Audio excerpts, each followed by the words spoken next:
もしもし。僕だよ。僕、今何してる？僕、おっきい？いや、余興時じゃないよ。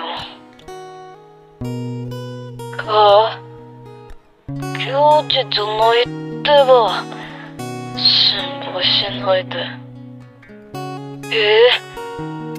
でもいける？いいよいいよいいよ。もじもじもじ。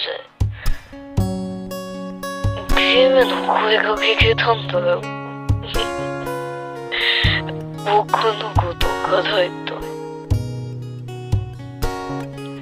欲しすぎれば年取るのか。僕の指様、僕の影振り慣れたいの。どっかの悪意の天使。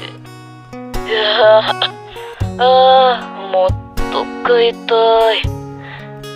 でも言いたくない。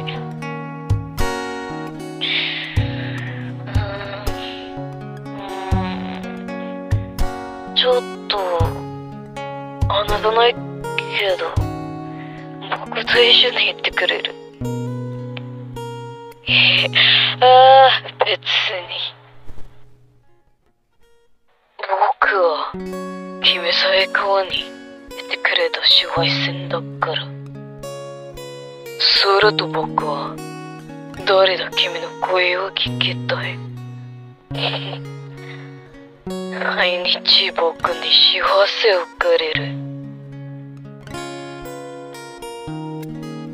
海の明日が鹿など幸せのものかはないよ。